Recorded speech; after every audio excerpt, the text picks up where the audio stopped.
బీరకాయ తెల్లపిండి వండుకుంటున్నామండి. బీరకాయలు ఇలా చెక్కేసుకుని చిన్న ముక్కలు కోసేసుకుని అప్పుడు తెల్లపిండి వేసి వండుకుంటున్నాను. ఇదిగోండి బీరకాయలు కూడా చెప్తున్నాను. ఇగో ఈ ముక్క బీరకాయలు చెక్కిన బీరకాయలు ఇలా కోస్తున్నానండి. ఇలా చిన్న ముక్కలు కోసుకోవాలండి.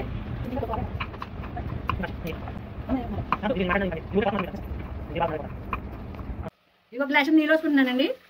ఈ గ్లాసు నీళ్ళు వేసుకున్నాక ఇగో బీరకాయ ముక్కలు వేసేయాలండి. ఈ బీరకాయ ముక్కలు వేసేసి బాగా మగ్గనివ్వాలండి. అది గిన్నెలో తెల్లపిండి వేసుకున్నానండి. బౌల్లోని ఇదిగో తెల్లపిండిలో ఉప్పు వేసేయాలండి, సాల్ట్. ఆ తర్వాత పసుపు వేయాలండి. కొంచెం చిక్కుడు పసుపు వేయాలి. ఇదిగో ఒక స్పూన్ కారం వేయాలండి. ఇది బాగా ఇలా కలిపేసుకోవాలండి. ఇదిగోండి బీరకాయ ముక్కలు ఉడికిపోయినాయి. ఇది తెల్లపిండి వేస్తున్నానండి.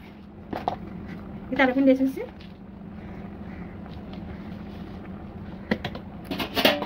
ఇలా కలిపేసి వదిలేయండి.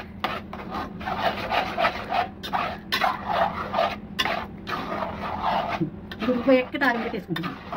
నూనె పోసుకోవాలి. ఒలిసి ఉంచుకున్న ఎల్లుల్లిపాయలు వేసుకోవాలి.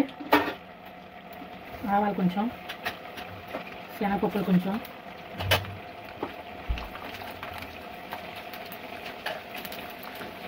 జీలకర్ర కొంచెం, 4 ఎండుమిరపకాయలు వేసుకుని కరివేపాకు వేసుకుని ఈ పోపుని దీంట్లో బీరకాయ తెల్లపిండి కూర రెడీ అయిపోయింది. ఇంకా కాసేపు పొడిలాడిలాగా ఉంచుకోవాలి. సిమ్లో పెట్టి మూత పెట్టకూడదండి. మూత పెట్టకుండా సిమ్లో పెట్టి 5 నిమిషాలు ఉడికించాలి. బీరకాయ తెల్లపిండి ఇలా పొడిలాడి వరకు ఎగిరించుకోవాలండి. ఇంకా సర్వ్ చేసుకోవటమే.